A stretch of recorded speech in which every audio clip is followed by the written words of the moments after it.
ದೇವಪುರ ಎಂಬ ಊರಿನಲ್ಲಿ ಶರ್ಮ ಎಂಬ ಪಂಡಿತರಿದ್ದರು. ಅವರಿಗೆ ಸಾಹಿತ್ಯ ಮತ್ತು ಹಸ್ತ ಸಾಮುದ್ರಿಕ ಶಾಸ್ತ್ರವೂ ತಿಳಿದಿತ್ತು. ಆದ್ದರಿಂದ ಸುತ್ತಮುತ್ತಲಿನ ಊರಿನ ಜನರೆಲ್ಲರೂ ಬಂದು ಅವರಿಗೆ ಕೈ ತೋರಿಸಿ ಶಾಸ್ತ್ರವನ್ನು ಕೇಳುತ್ತಿದ್ದರು. ಅವರು ಹೇಳುವ ಭವಿಷ್ಯವನ್ನು ಕೇಳಿ ಸಂತೋಷದಿಂದ ವಾಪಸ್ಸಾಗುತ್ತಿದ್ದರು. ಬಂದ ಜನರು ಕೊಟ್ಟಷ್ಟು ಹಣವನ್ನು ಪಡೆದು ಶರ್ಮರು ತೃಪ್ತಿ ಜೀವನ ನಡೆಸುತ್ತಿದ್ದರು. ಅವರು ತಮ್ಮ ಊರನ್ನು ಬಿಟ್ಟು ಎಲ್ಲಿಗೂ ಹೋಗುತ್ತಿರಲಿಲ್ಲ.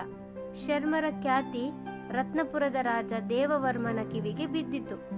ಆಗ ರಾಜ ಸಭೆಯಲ್ಲಿ ಕುಳಿತುಕೊಂಡು ಈ ರೀತಿ ಹೇಳಿದನು: ಅಂಥ ಒಬ್ಬ ವಿದ್ವಾಂಸರು ನಮ್ಮ ರಾಜ್ಯದಲ್ಲಿರುವುದು ಹೆಮ್ಮೆಯ ವಿಷಯ. ನಾವು ಅವರನ್ನು ಕಾಣಲೇಬೇಕು. ಸೈನಿಕರೇ, ನೀವೇ ಹೋಗಿ ಶರ್ಮರನ್ನು ಕರೆದುಕೊಂಡು ಬನ್ನಿ ಎಂದು ಹೇಳಿದನು. ರಾಜನ ಆಜ್ಞೆಯಂತೆ ಸೈನಿಕರು ದೇವಪುರಕ್ಕೆ ಬಂದು ಶರ್ಮರನ್ನು ಕಂಡರು. ಆಗ ಶರ್ಮರು ಸೈನಿಕರನ್ನು ಕಂಡು ಈ ರೀತಿ ಹೇಳಿದರು: ದಯಮಾಡಿಸಿ, ತಾವು ಬಂದ ವಿಚಾರವೇನು ಎಂದು ಕೇಳಿದರು. ಆಗ ಸೈನಿಕರು, ಈ ರಾಜ್ಯದ ದೊರೆಗಳು ನಮ್ಮನ್ನು ಕಳುಹಿಸಿದ್ದಾರೆ. ಅವರಿಗೆ ನಿಮ್ಮನ್ನು ಕಾಣಬೇಕಾಗಿದೆಯಂತೆ. ನೀವು ಈ ಕೂಡಲೇ ನಮ್ಮೊಡನೆ ಹೊರಟು ಬನ್ನಿ ಎಂದು ಹೇಳಿದರು. ಆಗ ಶರ್ಮರು, ಸೈನಿಕರೇ, ನನ್ನನ್ನು ಕಾಣಬೇಕಾದರೆ ರಾಜನಾಗಿದ್ದರೂ ಸರಿ ಇಲ್ಲಿಗೆ ಬರಬೇಕು ಎಂದು ಹೇಳಿದರು. ಆಗ ಸೈನಿಕರು ಸಿಟ್ಟಿನಿಂದ, ಅದೇನು ಹಾಗೆನ್ನುವಿರಿ ಎಂದು ಹೇಳಿದರು. ಶರ್ಮರು, ಸ್ವಾಮಿ, ಶರ್ಮ ಅನ್ನುವವನು ಒಬ್ಬ ಸಾಮಾನ್ಯ ಮನುಷ್ಯ. ಆದರೆ ಅವನಲ್ಲಿರುವ ವಿದ್ಯೆ ಅಸಾಧಾರಣವಾದದ್ದು.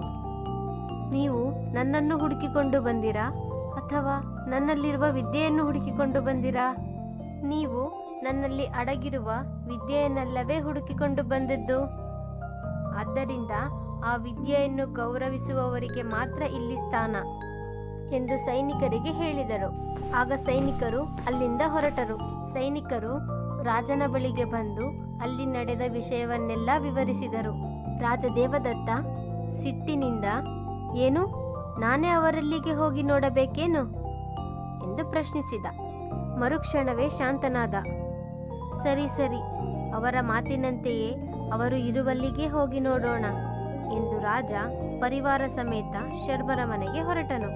ಶರ್ಮರು ರಾಜನನ್ನು ಕಂಡು, ದಯಮಾಡಿಸಿ ಪ್ರಭು ಎಂದು ನಗುಮುಖದಿಂದ ಬರಮಾಡಿಕೊಂಡರು.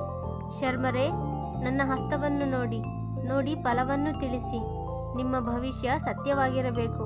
ತಪ್ಪಿದರೆ ನಾನು ವಿಧಿಸುವ ಶಿಕ್ಷೆಯನ್ನು ಅನುಭವಿಸಬೇಕು ಎಂದು ರಾಜ ಶರ್ಮರಿಗೆ ಹೇಳಿದನು. ಅದಕ್ಕೆ ಶರ್ಮರು ಮುಗುಳ್ನಗುತ್ತಾ, ಆಗಲಿ, ತಮ್ಮ ಹಸ್ತವನ್ನು ತೋರಿಸಿ ಎಂದು ಕೇಳಿದರು. ಆಗ ರಾಜ ತನ್ನ ಕೈ ತೋರಿಸಿದ.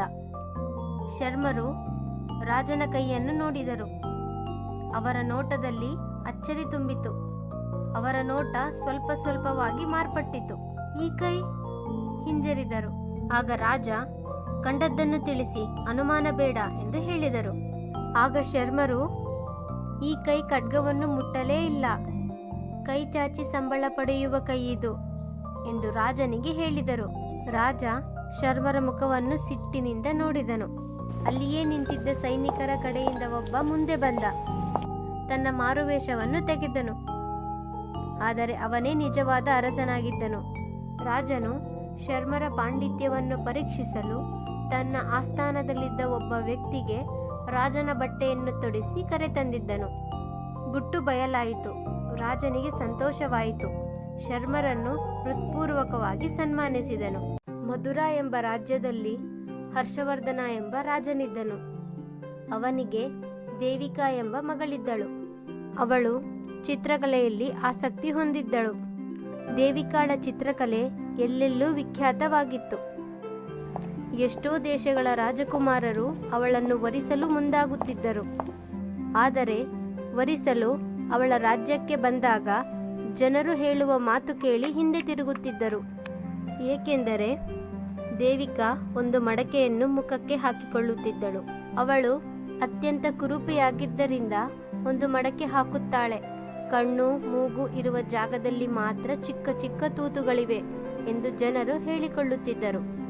ಇದರಿಂದ ಅತ್ಯಂತ ನಿರಾಶರಾಗಿ ರಾಜಕುಮಾರರು ಹಿಂತಿರುಗುತ್ತಿದ್ದರು. ಕೋಶಲ ದೇಶದ ರಾಜಕುಮಾರ ರಾಹುಲನು ಅವಳ ಚಿತ್ರಕಲೆಗೆ ಸೋತು ಅವಳನ್ನು ವರಿಸಲು ಅವಳ ಊರಿಗೆ ಬಂದನು. ಆದರೆ ಜನರ ಮಾತು ಕೇಳಿ ಹಿಂದಿರುಗಲಿಲ್ಲ. ಅದರ ಬದಲು ಅವಳನ್ನೇ ಮದುವೆಯಾಗುವುದಾಗಿ ಹಠ ಹಿಡಿದನು. ಅವಳ ಚಿತ್ರಕಲೆಯ ಮುಂದೆ ಎಲ್ಲವೂ ಕಡಿಮೆ ಎಂಬ ಭಾವನೆ ಅವನಿಗಿತ್ತು. ಅವಳನ್ನು ನೋಡುವ ಸಲುವಾಗಿ ಅರಮನೆಯ ಒಳಗೆ ಬಂದನು. ವಿಷಯ ತಿಳಿದ ರಾಜ ಹರ್ಷವರ್ಧನನು ಆದರದಿಂದ ರಾಜಕುಮಾರನನ್ನು ಒಳಗೆ ಬರಮಾಡಿಕೊಂಡನು. ರಾಜನನ್ನು ನೋಡಿ ಮಾತನಾಡಿದ ಮೇಲೆ ರಾಜಕುಮಾರಿಯ ಜೊತೆ ಮಾತನಾಡಲು ಕಳುಹಿಸಿದನು. ರಾಜಕುಮಾರಿಯ ಕೋಣೆಗೆ ಬಂದ ರಾಹುಲ ಆಶ್ಚರ್ಯದಿಂದ ನಿಂತುಬಿಟ್ಟನು. ಅವಳ ಕೋಣೆ ಚಿತ್ರಕಲಾ ಸಾಮ್ರಾಜ್ಯದಲ್ಲಿ ತುಂಬಿ ತುಳುಕುತ್ತಿತ್ತು.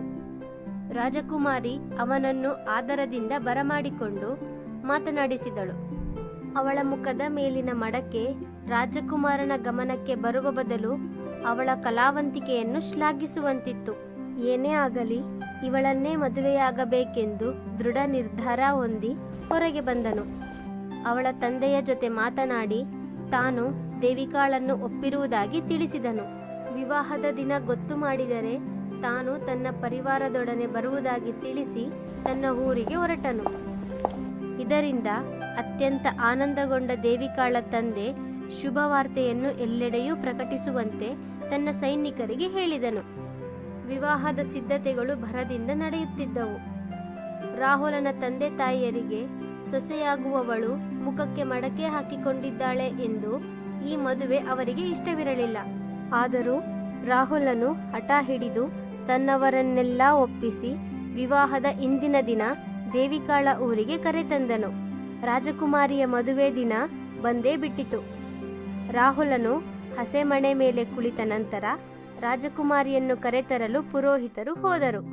ರಾಜಕುಮಾರಿ ಬರುತ್ತಿದ್ದಾಳೆ ಎಂದು ಎಲ್ಲರೂ ಮಾತನಾಡುವಾಗ ರಾಜಕುಮಾರ ರಾಹುಲನು ತಲೆ ಎತ್ತಿ ನೋಡಿದನು. ದಿಗ್ಭ್ರಮೆಯಿಂದ ಹಾಗೆ ನಿಂತುಬಿಟ್ಟನು.